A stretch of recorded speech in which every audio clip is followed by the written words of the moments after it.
O peso das borboletas azuis. Alex nunca imaginou que o cheiro de bolo de cenoura com cobertura de chocolate o levaria a descobrir o segredo mais pesado de sua vida. Era um sábado de manhã em Santa Luzia das Águas, cidade onde o tempo parecia ter se acomodado entre as montanhas e o rio que serpenteava preguiçoso. O sol batia nas telhas de barro da casa onde ele morava há 40 anos, desde que herdara a propriedade dos pais. No quintal, as borboletas azuis, aquelas que só apareciam em agosto, dançavam entre as flores de manacá, como se soubessem que algo estava prestes a mudar. Seu neto Pedro completava 1 ano naquele dia. Um menino de olhos verdes e riso fácil, que já engatinhava pela casa como se fosse dono do lugar. Alex o pegou no colo enquanto a filha, Mariana, terminava de arrumar a mesa da festa. Ela tinha 25 anos, cabelo castanho sempre preso em um coque desleixado e um sorriso que nos últimos meses parecia mais um exercício de memória do que algo espontâneo.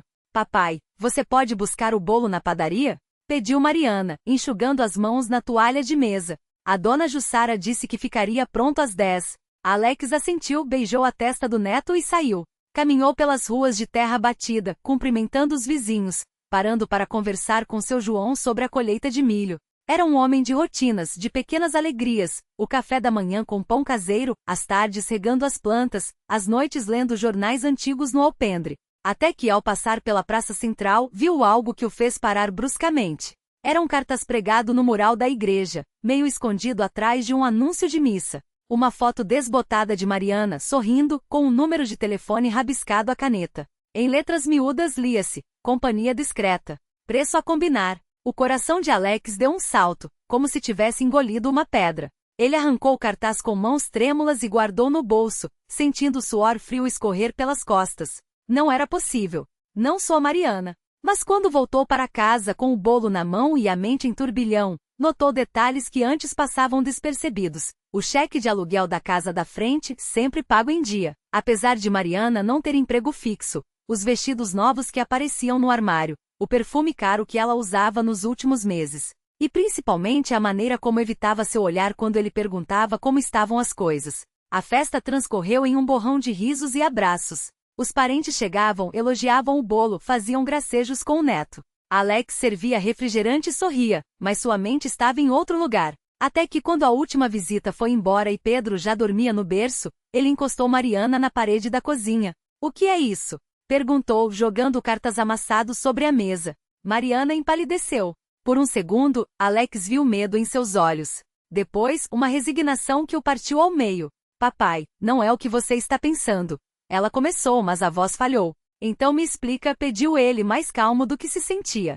Ela suspirou, sentou-se à mesa e contou. Contou sobre as dívidas que havia herdado do ex-marido, pai de Pedro, um homem que desaparecera deixando apenas contas e uma criança para criar. Contou sobre as tentativas de arrumar emprego em uma cidade onde as oportunidades se resumiam a trabalhar na roça ou na padaria. Contou sobre a vergonha de pedir ajuda, sobre as noites em que chorava no banheiro enquanto Pedro dormia, sem saber como pagaria o leite da semana seguinte. Eu não vendo isso, papai, ela disse, apontando para o próprio corpo. Eu vendo tempo. Conversas. Jantares. Homens solitários que só querem alguém para ouvir suas histórias. Nada mais.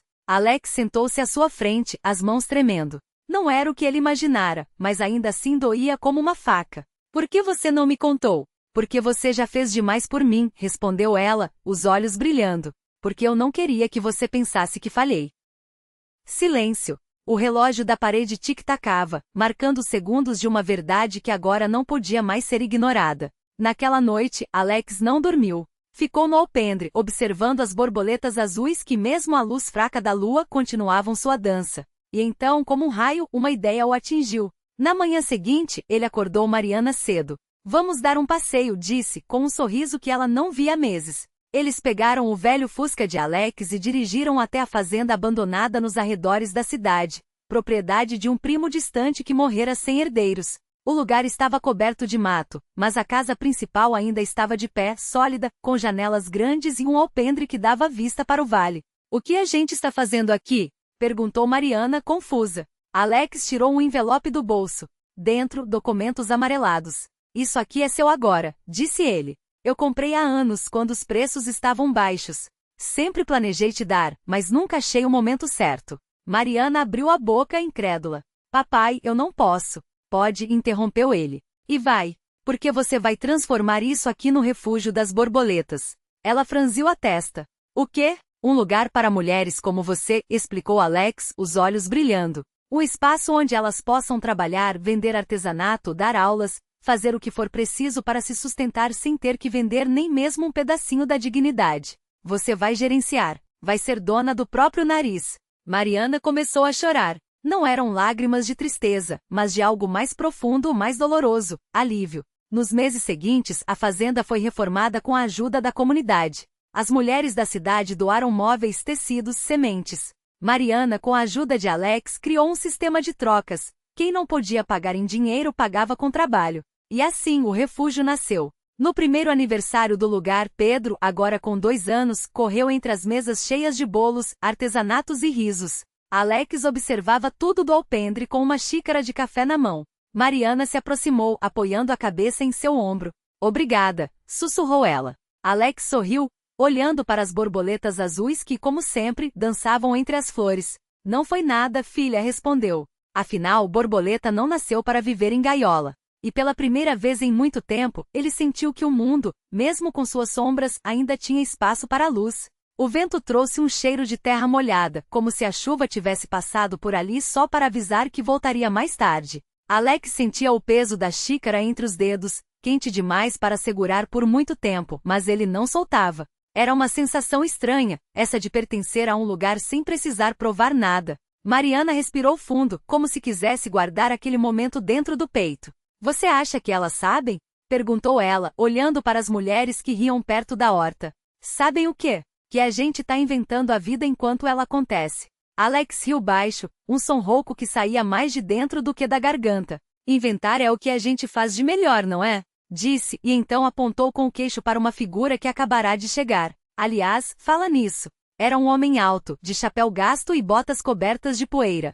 Andava como se estivesse medindo o chão com os passos, e atrás dele vinham 2 crianças, uma segurando um embrulho de pano, a outra com um violino de brinquedo feito de lata. A menina mais nova, não devia ter mais que 5 anos, parou de repente e apontou para Pedro, que sem aviso largou o bolo que estava comendo e correu em direção a elas, os braços abertos como se já as conhecesse. Isso não é normal, murmurou Mariana, mas não havia medo na voz dela. Só uma curiosidade que doía um pouco, como quando se cutuca uma cicatriz para ver se ainda sangra.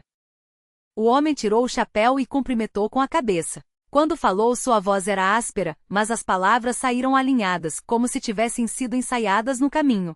Me disseram que aqui aceitam qualquer um, mesmo os que não sabem mais de onde vieram. Alex desceu os degraus do alpendre sem pressa. Não era um homem de gestos grandes, mas quando estendeu a mão, foi com uma firmeza que dispensava mais explicações. Aqui a gente aceita quem precisa, respondeu. E quem não precisa também, desde que não atrapalhe. O recém-chegado olhou para as crianças, depois para as borboletas azuis que insistiam em voar entre eles. Elas disseram que era um lugar onde as coisas quebradas consertam umas às outras, falou, e pela primeira vez sua voz tremeu, quase imperceptível. Eu não sei consertar nada. Mariana se aproximou e agachou ao lado da menina do violino de lata. Sem pedir licença, afrouxou o nó do embrulho que a outra criança trazia. Dentro havia sementes, não as comuns, de milho ou feijão, mas umas pequenas e escuras, quase pretas, que brilhavam como se tivessem sido polidas. Isso aqui é lágrimas de lua, disse a menina séria. Minha mãe falou que só nasce onde a terra tá triste. Alex pegou uma das sementes entre os dedos e a cheirou. Não tinha aroma, mas parecia pesada demais para o seu tamanho. E o que acontece quando planta? A criança mais velha, um menino de olhos muito claros, encostou o violino no ombro e tocou uma nota. Não era música, só um som agudo que cortou o ar como um grito engasgado. As borboletas pararam no ar por um segundo, como se tivessem sido pausadas por uma mão invisível. Aí a terra lembra, respondeu ele. Ninguém perguntou lembra o quê? Às vezes, as coisas que a gente não nomeia são as que mais precisam ser ouvidas. Alex sentiu o peso da semente na palma da mão como se ela carregasse não só a terra triste, mas também o silêncio que veio depois daquela nota do violino.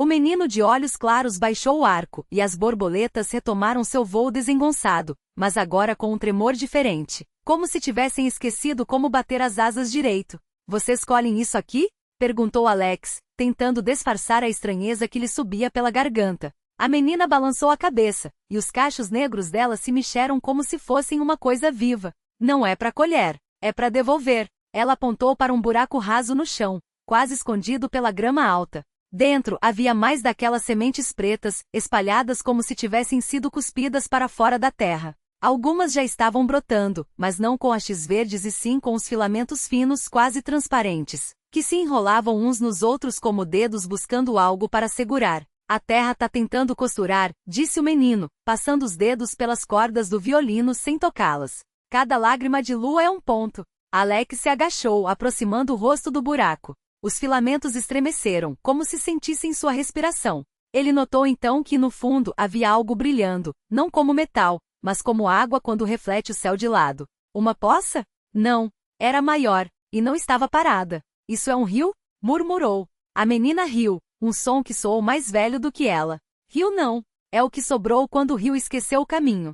Ela se ajoelhou ao lado dele e com cuidado pegou um punhado de terra úmida. Entre os dedos, a sujidade se transformou em algo que parecia cinza molhada, mas que quando ela soprou, virou uma névoa fina que se dissolveu no ar sem deixar rastros. Minha avó falou que antigamente as pessoas enterravam as coisas que não podiam carregar mais, continuou o menino, agora com o violino encostado no peito, como se fosse um escudo. Não só mortos, medos, promessas quebradas, nomes que doíam de dizer. Aí a terra guardava, mas agora ela tá devolvendo tudo, só que errado. Alex sentiu um calafrio. As lágrimas de lua no buraco pareciam pulsar, como se estivessem respirando. Errado como? Antes que alguém respondesse, um som rouco veio das árvores, não o animal, não o vento. Era como se alguém tivesse rasgado um pano grosso bem devagar. As borboletas caíram no chão de uma vez, as asas ainda tremendo. E então, entre os troncos, algo se moveu.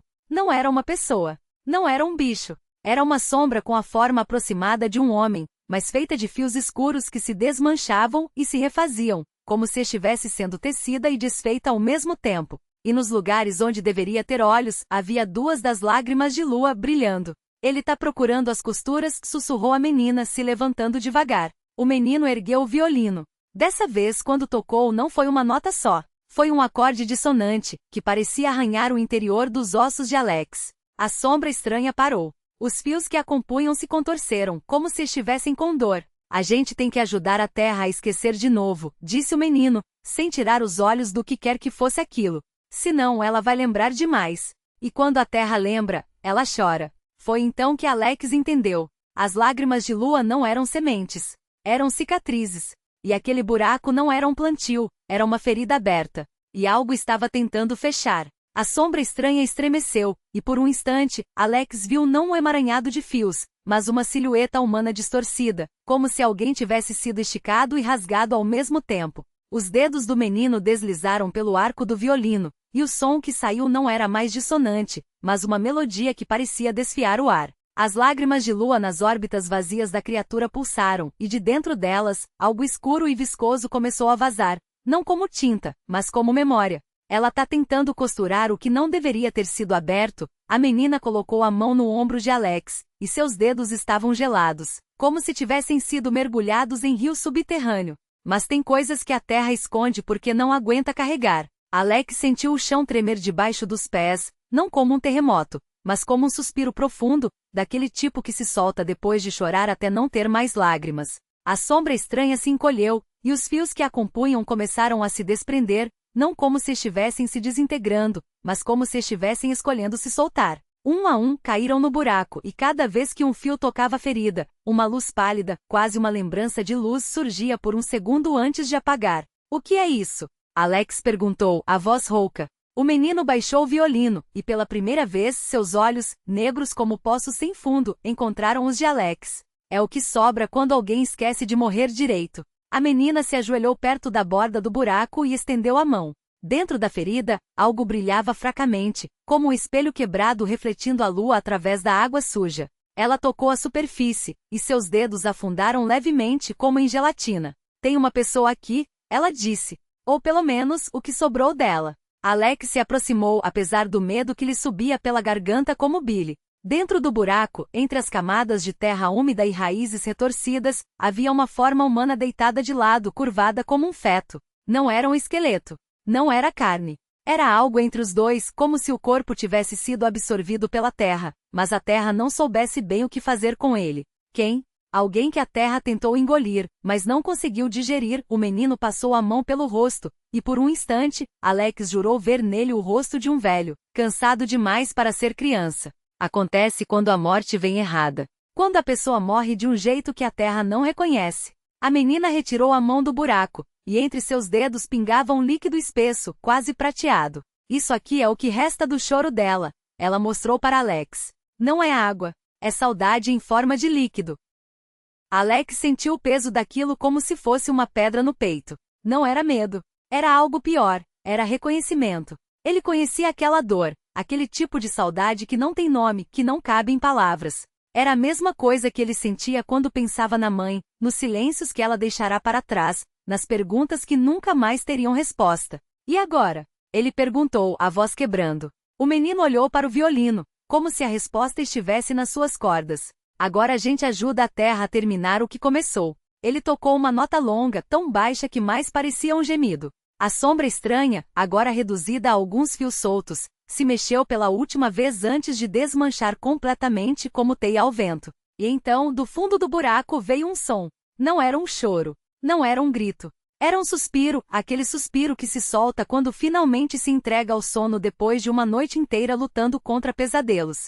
A terra começou a se mexer. Não como um tremor, mas como um corpo se ajustando na cama, procurando uma posição mais confortável. As bordas do buraco se fecharam devagar, como lábios se selando sobre um segredo. As lágrimas de lua nas órbitas da criatura, agora apenas duas pedras brilhantes no chão, perderam o fulgor e viraram cinza. E então não havia mais buraco. Não havia mais sombra. Só a terra intacta, como se nada tivesse acontecido.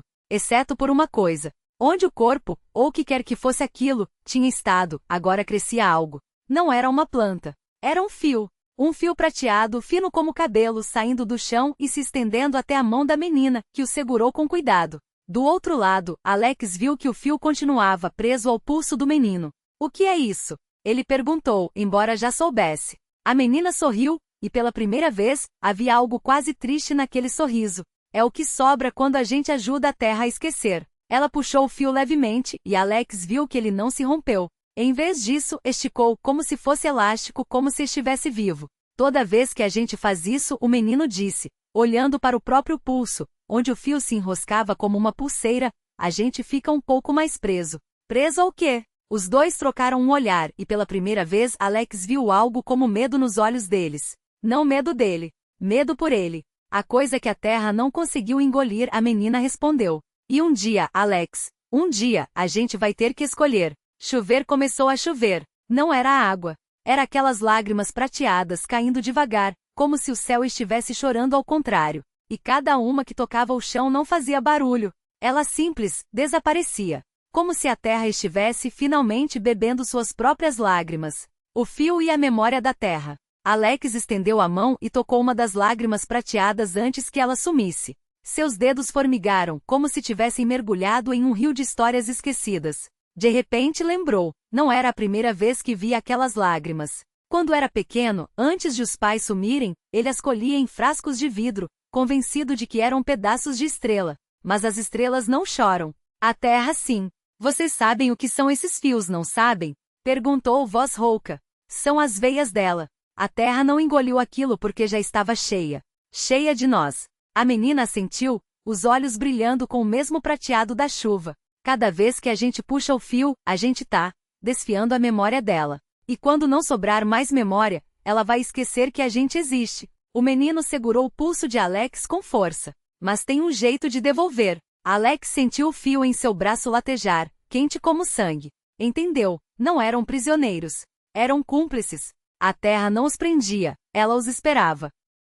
Com um puxão decidido, ele arrancou o fio do pulso. Não doeu. O fio se desfez em milhares de fibras luminosas, que voaram como sementes ao vento e se cravaram no chão. Onde caíam, brotavam flores de cristal, transparentes, cheias daquela mesma luz prateada. A chuva parou. A menina sorriu, os dentes manchados de terra e estrelas. Agora ela lembra. Alex olhou para as próprias mãos. As linhas da palma não eram mais linhas, eram mapas. E no centro de cada uma pequena cicatriz em forma de espiral, igual a que marcava o tronco da árvore mais velha da floresta. A árvore que, segundo a lenda local, havia nascido do primeiro suspiro do mundo. A gente não tá preso, murmurou. A gente é a coisa que ela não engoliu. E quando os três deram as mãos, os fios que os uniam não eram mais elásticos. Eram raízes. No dia seguinte, os adultos do vilarejo acordaram com as flores de cristal cobrindo as ruas. Alguns tentaram colhê-las, mas elas se desfaziam em pó ao toque e um pó que, ao ser inalado, fazia as pessoas lembrarem de coisas que nunca haviam vivido. O gosto do primeiro fogo, o som do mar antes dos continentes, o nome verdadeiro da lua. Alex, a menina e o menino não estavam mais lá. Mas no lugar onde tinham ficado crescia uma árvore nova com 3 troncos entrelaçados. E se você encostasse a orelha em seu caule, ouvia um sussurro. Escolhemos.